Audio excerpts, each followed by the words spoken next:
Good morning. Good morning. Season 2, episode 2. Yeah, we're retitling things now. I have S02E02 as the main because I don't know the question yet. So Good. I'm still not promoting this. I have started the episode we're behind. We're like 7 episodes behind on having them on audio. So I'm working on that right now. Oh, I didn't know how many. I haven't looked at it yet. I should look. I looked this week because I started on it on Friday, but I didn't finish it. What's the t-shirt today? We're getting towards the end of my t-shirt collection. So it's not, anyway, this is the t-shirt today, Climate Craft Ales. I have my hoodie for when it's cold and also for when I'm showing off my t-shirts. So the story behind the t-shirt is my dad went to visit a friend of his in California, like Pasadena, near like on the edge of Los Angeles a few years ago, maybe 5 or 6 years ago. And this brewery was there, and he had beers with him over there, and I got this lousy t-shirt. But you love craft beers and craft all that stuff. You're in that world. Yeah, I am into that stuff. So obviously I had never heard of this craft beer brewery because they're tiny. And my father thinking like, you like to hear about breweries, and we really like the beers over there, and they were nice guys, and they had a there's a term. It's like a bar. It's not a bar. It's just a bottle shop, I guess, or a tasting room, like a tasting room, I guess, which is a bar pretty much, but it's not usually not open at necessarily the same times or as late as a bar. Okay. It's like you could have 2 barrels and a plank of wood just by the side of your brewery where you're serving your beers, or it might be fancy. I don't know, depending. But they only serve beers made at that brewery. Typically, yes. And I would imagine these guys are very, I don't know. He got me this t-shirt back saying, hey, it was right next to where my friend lived and they had great beers. I thought you'd like the t-shirt. I was like, great, thank you. Yeah, because I do, whenever I see craft ale or beer or anything like that, I do think of you. Oh, right. Yeah, no, but I do like craft ales. I do like craft beer. I haven't gotten back to making some, but I used to. And I do have friends in the south of Paris who work in a brewery, and one friend in particular. And I had a brew day with him a few months ago, last summer. I think, I can't remember now. A brew day? What's a brew day? A day where we brewed beer. He was like, I'm going to brew. Do you want to come over? I was like, great. Yeah, sure. Is that what you did? Yeah, we brewed beer. It's an activity. It's like you spend the day at it. Or not the whole day, but, a large part of the afternoon. Depending on like how you're set up. But yeah, it takes a while. And then do you get to drink it at the end of the day? Or it take longer? Well, we got to drink other beers because you can't drink the same one you're making. Yeah. So for the occasion, we tasted some of his previous beers, and he'd gone to a bottle shop to get special other beers to try. So we had beer tasting and beer making during the day. And I've not even tried the beer we made because then we went into lockdown and all that. And I just didn't go back around. And then it was Christmas, and I didn't go back around to his place yet. And actually, I'm thinking of him because he sent me a photo yesterday of him drinking, a photo of a beer glass. So I think it was meant to be the beer we made together. And I say made together. I was watching him work most of the time. I was just there for the conversation and for the beer. It's not that I don't. Is that he had his process handled. And apart from, hold this while I'm doing this, a little bit occasionally, it's not like it's not a 50% partnership. But you know how to make beer. Yeah, I know the principles. I've got books on making beer. Okay. He knows a lot more how to make beer than I do, and he's a lot more geeked out about the topic, but he also, that's his work. So not that he's justified entirely, but he managed to make it his job. So, Oh, okay. Cool. I might come back in our question today. I've got a new t-shirt. Nice. And it works on 2 levels. It works on the Star Wars level. It works on several levels, yes. But it also works on the Apple taking over the world level. Yeah, I got that. You got that. Not everybody got that. I didn't get it straight away. I was thinking in terms of Star Wars. And then I realized, oh yeah, Apple. Yeah, Apple, big time. And plus, you get on the level of their logo of thinking differently, and thinking differently is a challenger logo, is a challenger line. But now they're the empire. So, at some point they were just one small senator who had an idea for the galaxy. Yeah. And then peace. Order was brought to the galaxy. Order was brought to use the iPhone. So one point that I finished watching the first season of The Mandalorian. And I know we talked about this separately, and I don't want to give too many spoilers. I am not hugely thrilled about it. I'm not unhappy. It's okay. There is one very strong point that I was very excited about beforehand, which I know was still amazing. There was a bunch of other like side actors, which I don't think it's a massive spoiler to say so. There's appearances from great actors and comedians that you're like, oh, he's in this? Okay. Yeah.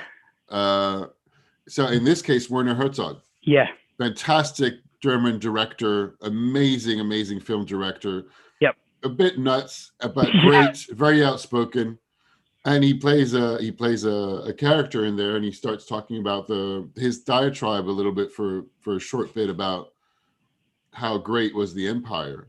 Yeah. And the Empire is better by any conceivable metric you could choose to imagine or something, which is a fantastic line. And then he goes on to explain why the Empire was a great thing. Yeah, I'd forgotten about that. I remember him being in it and being a bit shocked as well. I saw him in Chicago. He was on stage for the introduction of his movie, which was his interview film with Mikhail Gorbachev. Oh wow! And he had a Q&A conversation afterwards, which was awesome. Except it was a bit of a shame that the person interviewing him wasn't great. Yeah. And he's a very strong character. So if you don't have somebody very strong in front, it's just not. It's She was asking kind of a little bit silly questions, and he was like, "Well, yeah, that's a silly question, but okay." Cool. And it was to me anyway, and a bunch of other people in the room was like, "Why are you asking him that?" That's just a question. But somebody from the audience, when it came to the audience questions, asked about, well, we heard you were in the upcoming, because it hadn't come out yet, in the upcoming Star Wars movies, and the person was way more excited about Star Wars than Werner Herzog was. He was like, I don't know what you want me to tell you. I got this gig. They paid me money. I did the thing that they asked me to. And then I left. I don't know anything about Star Wars. People seem excited about it. I'm happy for you. That's a great answer. He was like, so clearly like, I sold my soul for money and I had to.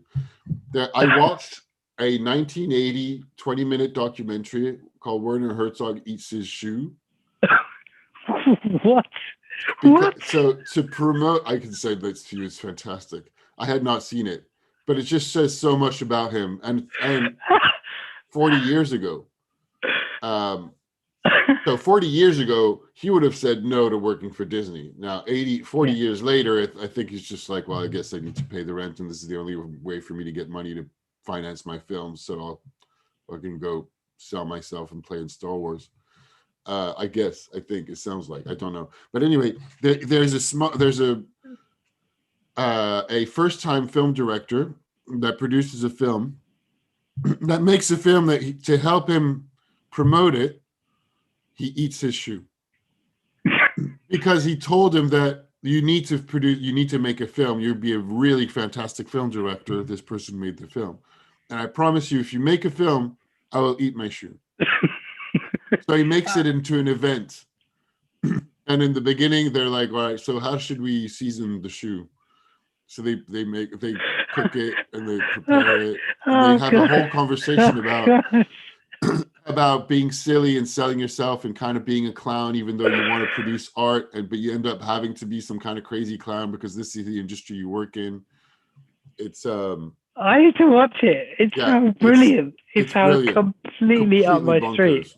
It sounds, oh my god, but it's really good. And you see a guy who will never work for Disney, but then until he did. But you also see a guy who will do what he says and complete his promises and do absolutely ridiculous things and understand that I'm an entertainer and there's a lot of things that don't work about this business. So I have to kind of like be a clown, not take it too seriously, but take it very seriously too, which is kind of interesting. It's worth watching. Because I'm very familiar with people who talk about him, and a lot of people I respect talk about him, but I've never actually seen any of his work. What? I know. I have not seen a lot of his filmography because it's huge, but I have seen several, and he is such a great film director. And particularly, I really, really love his documentaries. Yeah, they're really strong, and I've seen several, and I highly recommend. Or I haven't seen any of his documentaries, or if I have seen one of his films, I didn't know it was him. I start with, I mean, I think we've talked about this before, but you can start we have Encounters at the End of the World. You should totally watch that. The Cavern of Lost Dreams is awesome. The Grizzly Man, of course, is the one that he's very famous for. There's a bunch. Well, his interview film with Mikhail Gorbachev was amazing. It was good. It was he talks about that story in the interview, which was amazing. He's one of the last people, and I think if not the last people, that got to interview him. Oh, I didn't know that. Over the course of 3 sessions, and Gorbachev actually contacted him. He wanted to do something with him. That says a lot. Yeah, and you see he manages to get a glimpse at one point of the man. It's very interesting, but you get to see this is a dude that is a seasoned professional that has very much a stake on what he says, how he says it, even though he's very old and he wants his story to be told.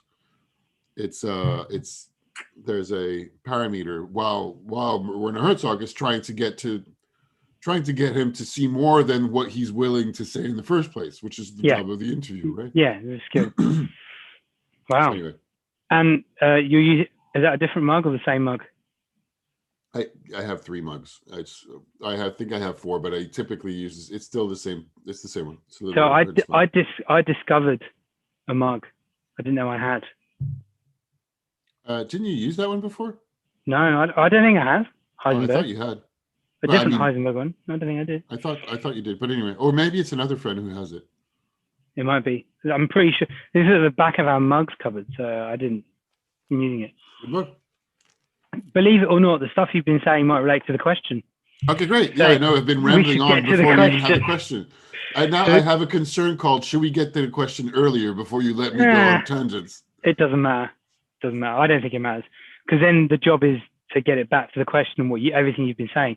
So the question is, any advice for students who want to start entrepreneurship? Don't we all anyway, all right. I guess we're gonna have the same questions over and over again. Yeah. One we did episode 15. Can everybody start a business? Can everybody start a business was one of them. Yeah, that was episode 15. I was just recording the audio, not recording. I didn't re-listen to the whole episode, but I saw the title again. Yeah. And it's not the only one. There's a couple of others about business. No? I'm having a look. Not really. There's a lot of university stuff. Okay. But no, so there's not that any much. Advice for a student who starts in entrepreneurship? Yeah, any advice for students who want to start entrepreneurship? Is entrepreneurship the same as starting a business? I think so. I think so, but I'm not sure. The traditional idea of an entrepreneur is somebody who who creates a business, and usually the drive is they want to make money. Yeah. So this is funny because I'm not a great person to give advice on that. I'm going to give advice that I've seen and read, but I'm not an entrepreneur. I don't really call myself that. I'm very independent, but I'm not really an entrepreneur, I don't think.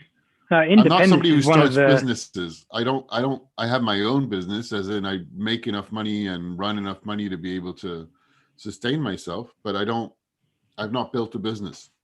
I think independence is one of really important to an entrepreneur as well. But building a business is probably the key quality or key thing that they want to do. The advice is, and this is something that I didn't do clearly, but you can read it for just if you start or open anything about anyone that has started a business, and there is like tons of interviews, of advice, of blog posts, of YouTube ads, of people who want to sell you methodologies for being an entrepreneur. But anyway, long story short is start selling something. So entrepreneur, by the way, we might as well do a little bit of lexicon. Entrepreneurship and entrepreneur is a French word. Yeah. C'est de entreprendre, which is enterprise, to take over and to take on something. Sorry. Yeah. To take on. So that's the meaning of the verb is to take something on. To start something. Yep. So I could use the word for any project or anything I'm doing. Now it would sound a little bit lofty as a verb to use in French for like je vais entreprendre de nettoyer ma salle de bain, but I could say it. So I'm going to like entrepreneur to clean my bathroom. If I said that in a sentence, it would. So it's a little bit lofty, as in it would probably mean that, wow, your bathroom must be like some serious piece of work if you're going to like entrepreneur, like must be really disgusting or something, or it's a big project somehow. But would you say you're taking on remodeling your bathroom? Yeah, but then you just not say clean, you would just say remodel. But you would not say that. You could say that, but it's not. It's not common weird. Language, is what I mean. You could use the verb to say that. It's not common. People would go, "That's a funny word to use," but I get it. Well, not that they would not be weirded out. It's just not that common to use the word for that. You would use it for. It would not be shocking to anybody, I don't think. Okay. Because you're adding, well, the reason why is you're adding another proposition, you're adding another verb to the action already. I'm going to remodel my bathroom. I'm going to take on remodeling my bathroom. It's just extra layer of stuff. I see. Yeah, that makes sense. Because I'm thinking the verb remodeling already includes that you're going to take on the project, unless you really want to state, you're making a statement that you're taking it on somehow for some reason. In which case, that's the thing that is like, oh, well, why is this a particular, like, why are you calling out that it's a really, like, it's a project that you're taking on? Yeah, because in English, I don't hear many people say, I'm taking something on, I'm taking on. And there might be another translation, but that seems to be the immediate one that comes to mind is that one. Right. It fits. And and I would say, and I don't know if this is the reason, but it's in French word coming from Latin, of course. We can check the Latin meaning as well. Entre is between. Yep.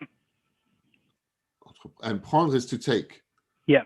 So literally is to take between, not to take on, but taking on makes more sense in English. And there's something about it, about its usage, that I think was probably worth having the word in French in the English language, maybe because there was something that no other word was translating, so they started using that one, but I don't know. All that to say, so that you're taking something on and you're starting something, and of course, in the English language, is typically for starting a business, or starting a project, but typically a business. And so, advice to you as a student is probably the more you think about it, the more you make it into a big mountain of a thing. And the more you look up to, I don't know, Elon Musk or someone, Gary Vaynerchuk or whatever, the bigger a deal you make it, the less you're likely to start. And the important thing is to start it. And the important experience, I think, is to, if you want to start as a student, start now. I agree. Any kind of business on the side. Try it. And I think, I can't remember if we're recording when you said that some other time. You were talking about your students who often say they want to make a lot of money. Yeah. And you're like, great, just go ahead. Tell me how it goes. Yep. Don't wait. Yep. Because the double standard there is to, I think, well, not for everybody, but it does happen as a double standard or a catch-22 to go, I want to be a businessman or woman and earn a lot of money. Like, great, just do something. Go do something. Could just start selling pencils or lemonade, or start a lemonade stand for a day and see how that goes, and see what the experience is. Oh, but I'm going to study and wait until somebody hires me. You're like, but if you get hired, you're not a business person. Yeah. I mean, you're an waiting. employee, that's fine, and you're going to learn stuff, but if you don't have to wait to start a business, and my advice would be to start now. Yeah. Have a, like, go on and go in and maybe go work now as well. Like, go and work and get the experience of working. Get the experience of what it is to have to, that you're like, oh, it's not easy to sell lemonade on the street corner. Have that experience. Just like fill a jug of lemonade, go on the street corner stand on a Saturday or in the park and try selling your lemonade and see how much money you make by the end of the day, and count how much did you spend on your lemonade, how much time did you spend. And I'm using lemonade as an example, but I mean it for real. Like, try it. And we see this in a lot of cartoons, of course. Calvin and Hobbes is behind, or a bunch of others, of like, a kid having a lemonade stand, or in Peanuts, or which has become a trope, and it's like not really done anymore today. Nothing. I think probably technically, legally, you might need some permit to be able to do it. But if you're a teenager and you just have a table and a lemonade stand just to try it out, it's not a bad idea. And you will experience like calculating how much you need to make your lemonade, how much you're spending, the time and effort it takes you to get there, which you don't have to quantify other than saying, well, it took me 3 hours and I walked to the park and I spent the day there. And then assign and talking to people, trying to convince them to buy lemonade, and see what that is as an experience, and see if you make money by the end of the day.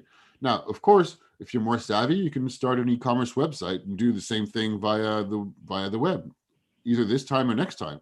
But all those are valuable skills. So that's why I'm like, well, don't wait.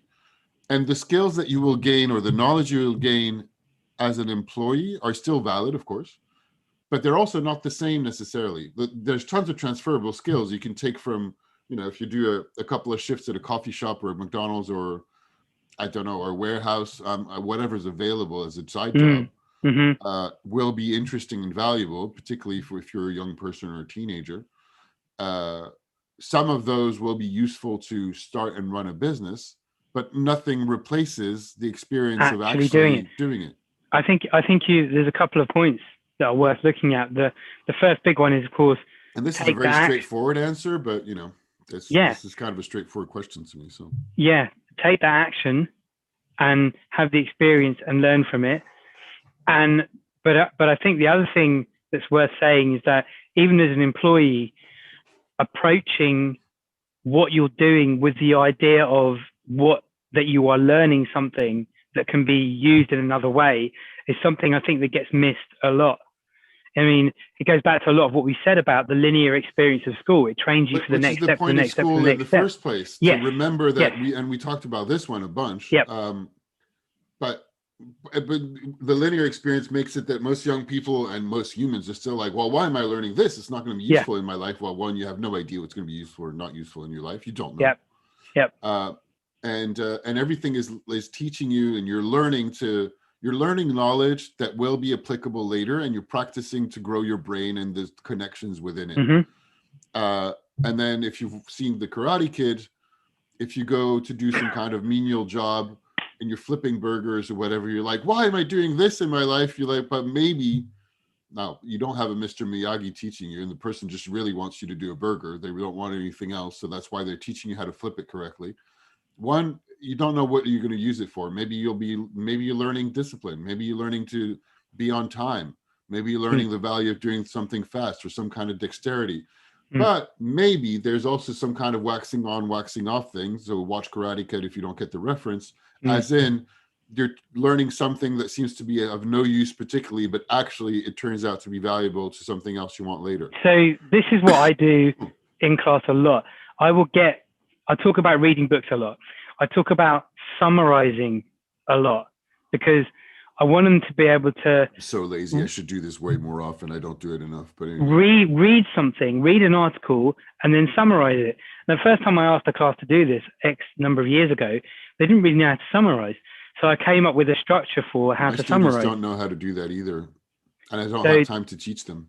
Yeah, so I came up with a really simple structure. There's a 3-sentence version and a 5-sentence version. Some of them don't. Sorry. Yeah. But the experience of reading and summarizing something, and I had to make it really actually explicit. What is your methodology? Sorry, I cut you off, so I wasn't listening. No, I haven't explained the methodology. I will explain it, but what I was going to say was that when they summarize, they think that summarizing is how you answer a question. And I said to them, no, I have to make it explicit. Summarizing gets you good at being able to read and interpret, which means that when you go into an exam and you have a case study, it gets you good at thinking about what the case study means, so you can then answer the question. You would never use a summary in an exam answer, and I have to make it really, really, really explicit.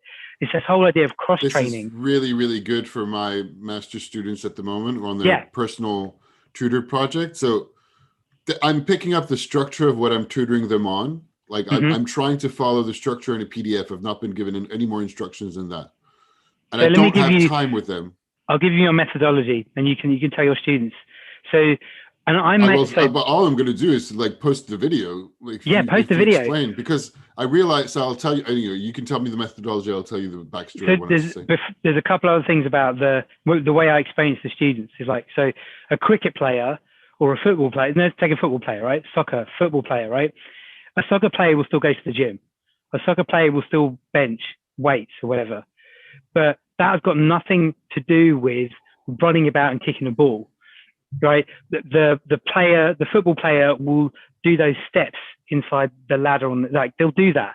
That's got nothing to do with running about on a pitch, kicking a ball directly. But going to the gym and doing that step thing, I can't remember what it's called, will enhance their playing football. And when I talk about that, they go, oh yeah, I get it. Oh yeah, summarizing is like cross-training.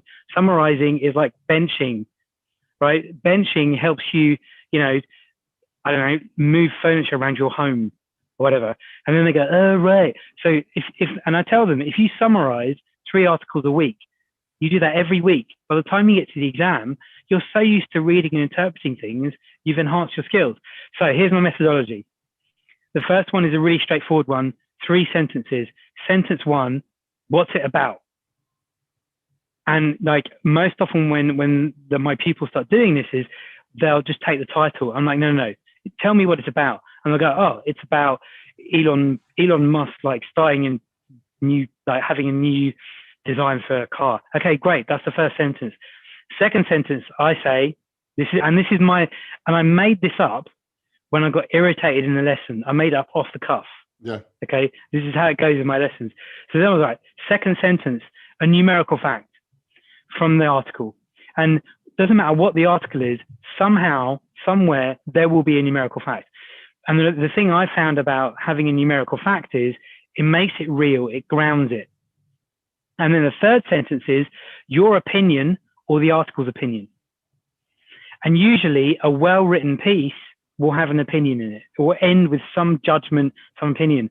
Now, the thing is, in exams, there's no opinion because they leave it all hanging because the exam questions are based on the case study. So there's no opinion in it.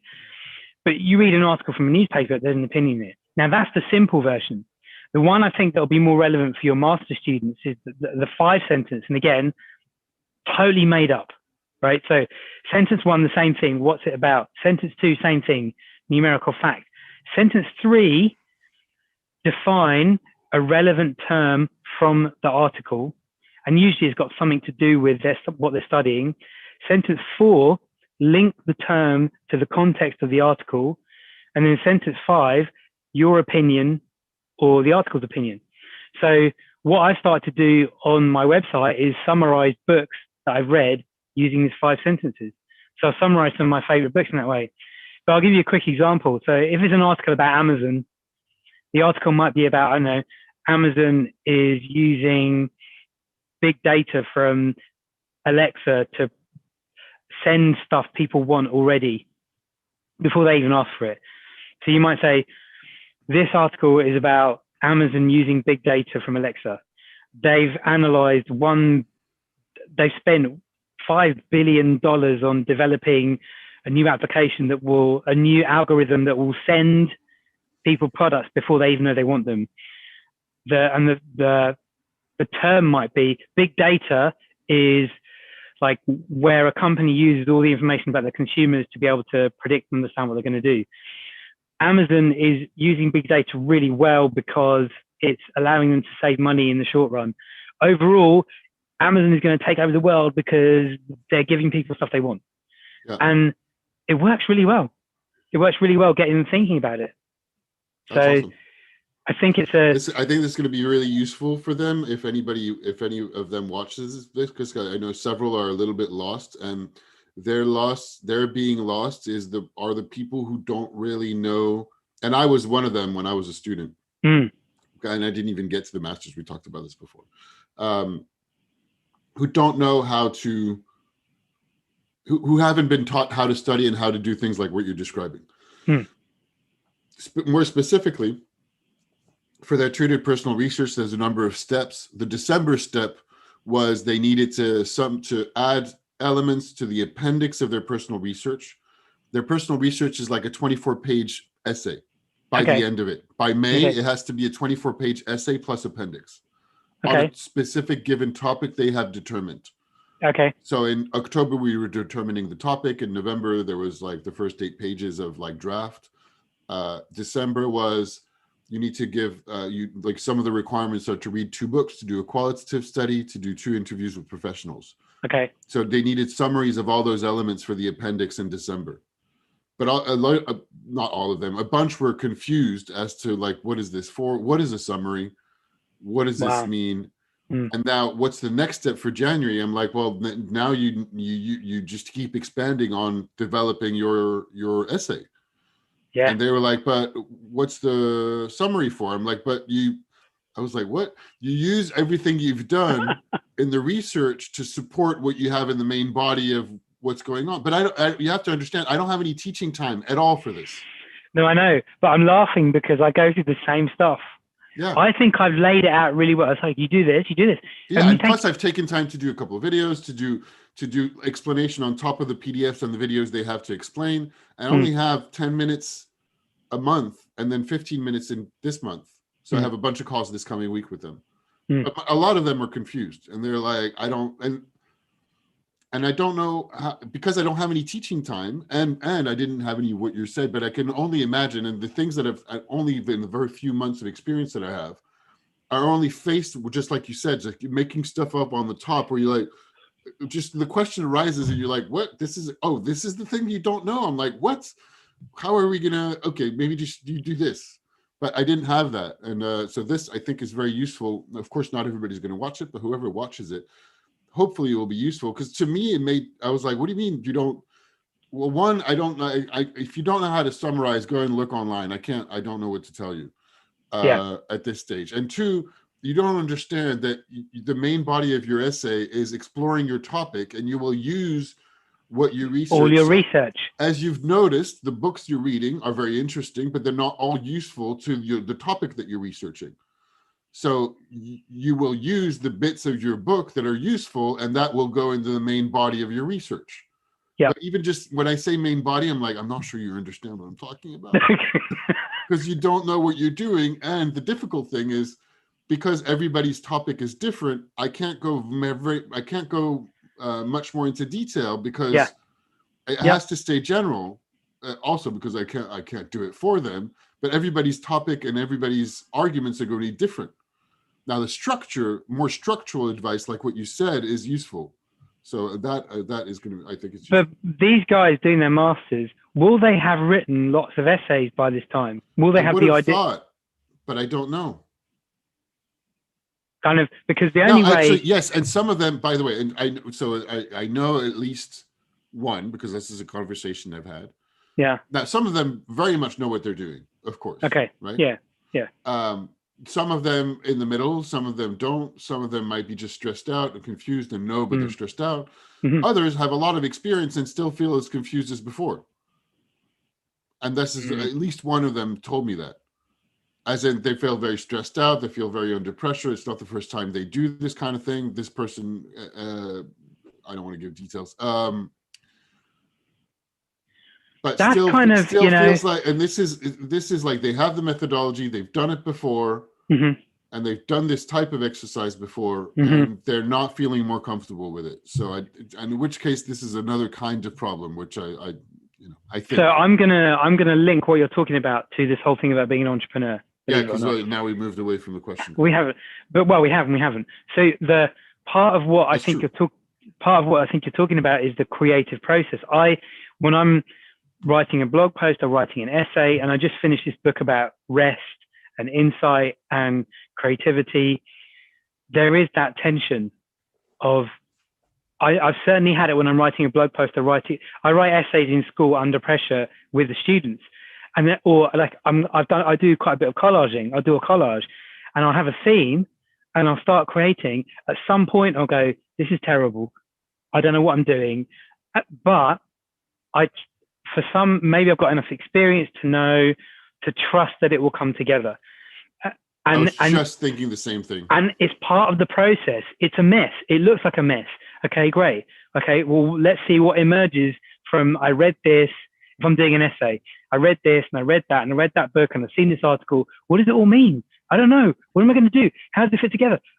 And you go through it and then suddenly it begins to come together. Now, as an entrepreneur, that experience of trying to sell, that experience of trying to come up with an idea, that experience of speaking to people, it's just a mess.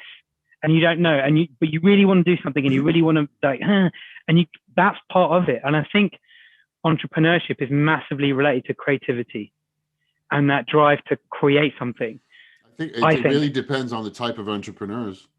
I don't know. I think they might be driven by money and independence and whatever, but I think there's something. Some are more driven by commerce and money. Some are more equally driven by creating something new. I really think that most entrepreneurs, it's the creativity that drives them. I've met people who are not driven by creativity at all. I really they're like, I don't care. I'm a business person. I like to exchange money. I like to exchange goods for money and make it happen. Do you think that's entrepreneurship? And I'm not saying there's no creativity. That's not what I mean. Yeah. But they're not driven so much by creativity.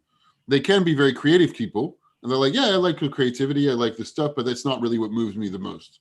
Okay. Because I have friends and I know people. I'm thinking of one really great example of that, who is like, I love business. I like to exchange goods for money. I want to look for business opportunities. I like to sell. I like to think about market opportunities. I like to go negotiate things with the manufacturers and with the consumers. That's interesting. And there's creativity involved. Yeah. They're like, yeah, I like the creativity involved, but that's not, they're like, I'm not creative really. Are they interested, do you think, in solving a problem that someone has, or is it still back just to the money? No, this person's just like, nope, this is not solving anything. It's just making money. An opportunity to make some money. Okay, that's interesting. Yeah. Really interesting. The point being that people are moved by different things. Yeah. And I think, and in the case of the person asking the question, yeah.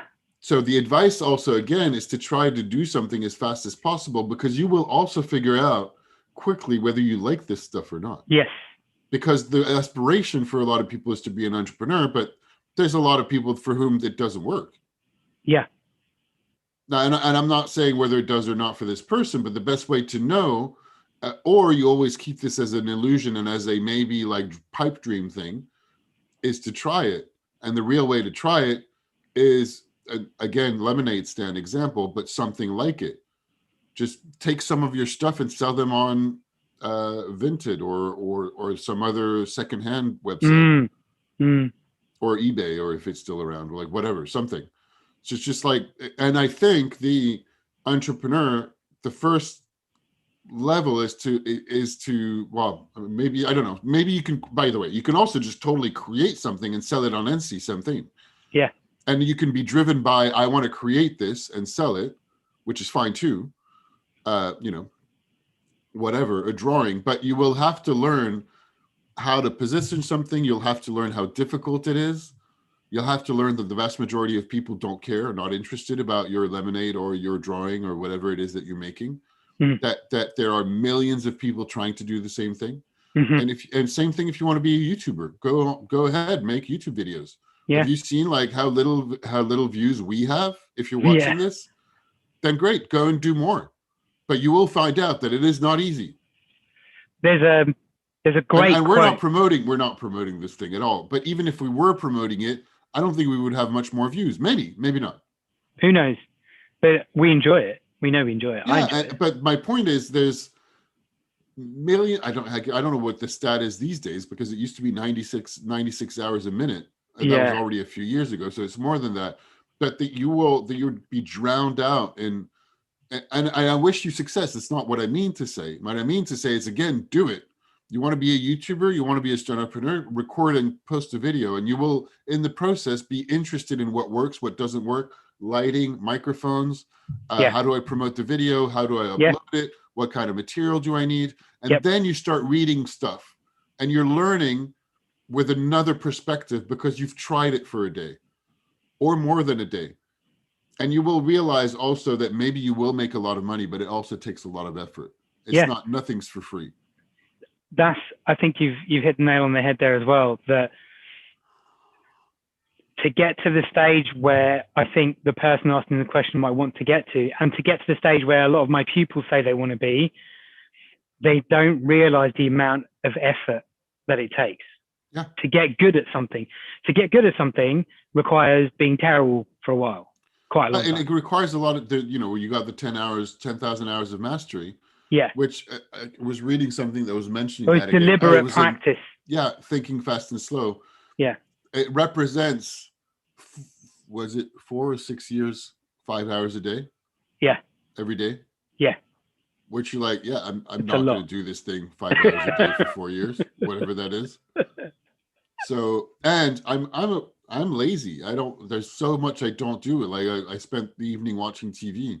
So if your students or anybody else like me, I've been like, well, what have I done with my time the past couple of weeks in the evenings? I've mostly played video games, and a couple of evenings I've read. So I progressed on my book a little bit, but not that much. But I watched a season of a TV show 2 seasons of a TV show on Netflix, and I finished a video game. But that also tells you where you pass your time. So if your student's like, well, I want to start a business. Okay, great. What have you done this weekend? Well, I played Fortnite. Well, exactly. Great. You're probably better at Fortnite than before the weekend, but you've not entrepreneured anything. Yeah. Yeah. There's a really great quote that I have on my background on my computer that I deliberately, because it inspires me so much. And it's from a guy called James Clear, whom I'm a bit of a fanboy of. He wrote Atomic Habits. And he said, entrepreneurship is a personal growth engine disguised as a business pursuit. And I quite like that because it's very lofty, but it's a good thought. Yeah, and I like it because even if the ideas that I've had or the things that I'm doing don't make loads of money, my brain is better as a result. This podcast is a great example. I was listening. I wanted to send it to you. I listened to a great episode of Hidden Brain, the podcast about habits. Okay, week. Cool. I'll send it over to you. Send it to me. Which is a lot of stuff you probably know, but from interesting people talking about how we form habits. And it was, it was published just before the end of last year in a spirit of like, we take New Year resolutions, but let's look at how we actually form habits, particularly after 2020 and how it was. And I like Hidden Brain. I don't know if you listen to it. I listen to it on a regular basis. Who presents it? I don't know. Shankar Vedant. It's an NPR podcast. Okay, I'll check it out. He's the host. I don't know. No, send it to me. No, I haven't heard of it. Hidden Brain. It hasn't come up. It's a great podcast. It hasn't come up on any algorithms as recommendations for me. Strange. Don't trust the algorithms. You trust the algorithms. We trust the algorithms all the time for Netflix. Yes and no. I don't. So you use them, but I don't trust them. That's the only choice I have. Unless I know to search for something on Netflix, all I have is the algorithm to flick through stuff. Well, whether I trust it or not. The other algorithm I have is what my friends tell me to read and listen to. Yes, of course. So, but I don't trust the algorithm. No, that doesn't mean I don't use it. That's not my point. Trust versus use. Don't trust it. Okay. Really? But sometimes I do, of course. But if I think about it, if I go system 2 and you ask me, I'm like, yeah, you should not trust the algorithm. But I trust the algorithm on my Spotify. I think it's great. It shows me cool stuff that I want to listen to. I'm happy with it. But then, yeah, because it saves me time and effort on hunting through. Yeah, sure. I'm not saying don't use it. Yeah. So I want to take another flip at the question. Okay. Because I teach business and psychology, and then my pupils will say to me, you teach business. Have you started a business? You're not an entrepreneur. You're talking about entrepreneurship.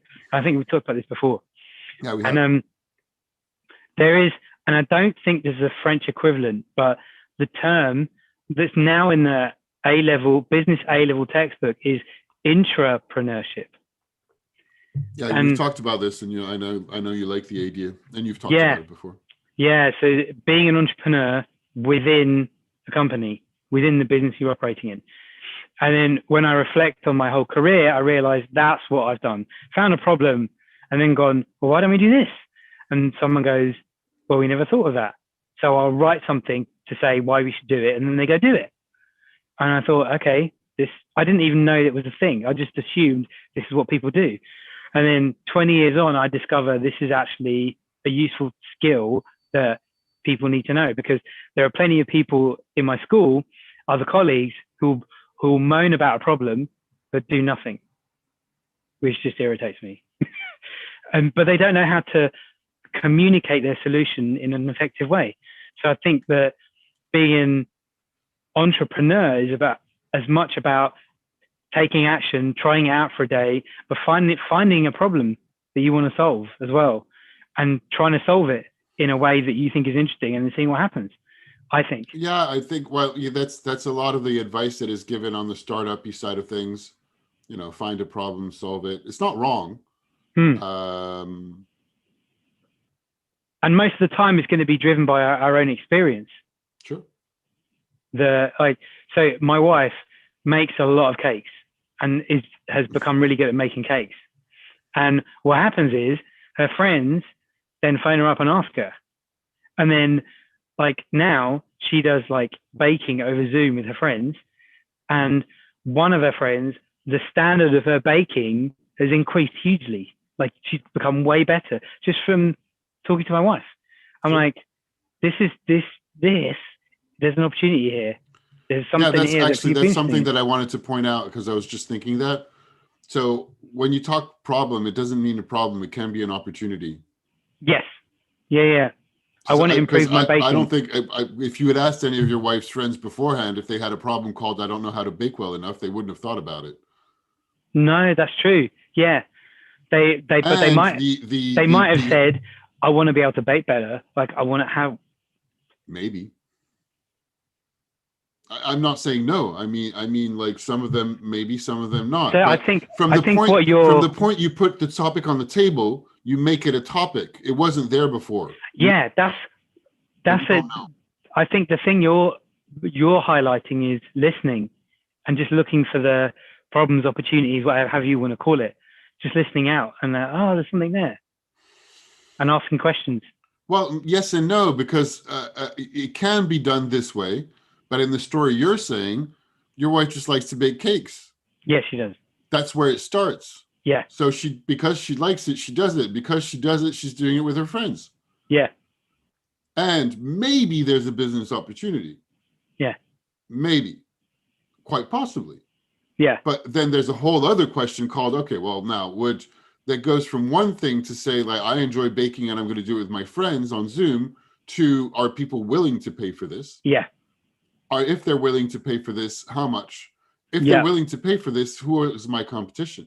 Yeah. Not to say that you shouldn't, because going back to the beginning, you totally should. Yeah. If you like baking, you're great, sell Zoom lessons, try and see what happens. Yeah. And it's not, and I know you could say try or try not, there is no try, but do or do not, there is no try, which is true too, as in just do it. Okay. Ask people to pay you.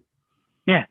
Because you could also, and that becomes a business, because there is an exchange of money and value. And that actually, I can go back to the post I wrote about what is a business, that I need to pick back up again. And I've been just. Was that the series? Yeah, I need to pick back up again the series. I stopped when my dad died, and I haven't picked it up again. And I intend to. but I am in my winter hibernation cycle, readaptation to the city and lockdown and all that stuff. Anyway, curfew. Yeah. And January blues and all that. So an entrepreneur starts a business.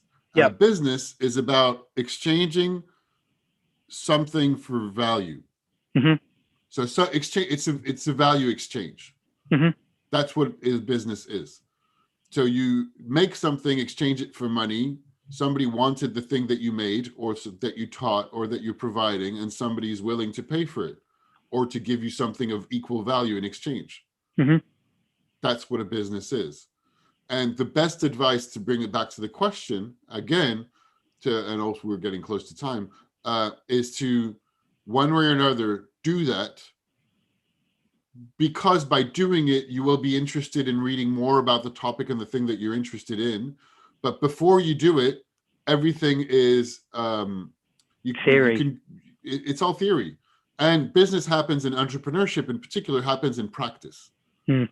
You can read all the theory you want, and you're welcome to. It'll be interesting. But everything you will read will be some flavor of, I started it and I did this. It's one way or another. And don't forget that all overnight successes took a long time to get done. Yes. There is no overnight success. Yes. I think it's a great point. Really great point. Because that's certainly something that I keep emphasizing to my pupils as well. Mm-hmm. They want to be good instantaneously. That doesn't happen. Yeah, of course. And I think as I've got older, I've come to realize that and accept that, and being willing to, or maybe it's just like, if they play Fortnite, you can also use that one as an analogy. It's like, well, how good at Fortnite were you when you started? Yeah. Not very good. Oh, are you good now? Now, it won't work for everybody, but I guess there's a bunch of them that do play Fortnite or some other equivalent. Yeah, exactly. And I know that's because you put hours into it. So funnily you enough, to be good at business, just pour the hours in. It's funny enough, you talk about computer games.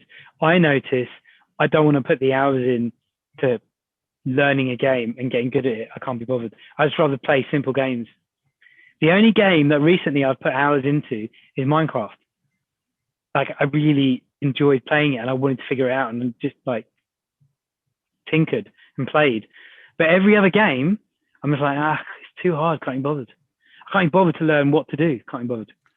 Forget it. Yeah, it does take a lot of learning to get into a new game, and I'm not that great. I'm okay, but I'm not a great video game player at all. I started playing What Remains of Edith Finch yesterday, which looks gorgeous. It's a narrative story game. Ooh. So you wander around, and there's very little interaction. It's a story that unfolds. It seems so to what be are quite you beautiful. are you playing anything? You are a character, but you just wander around. Well, it's like a puzzle thing. Nope, I don't think there's any puzzles. You are playing a character, exploring the house where she grew up, and you're discovering something about, it seems to be quite creepy, about the family. You're going through your family tree. But I only just started, and I was like, ooh, this seems to really, really be beautiful, but quite creepy.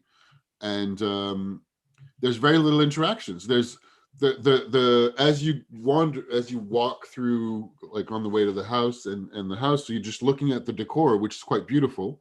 And the voice layovers and text overs start appearing.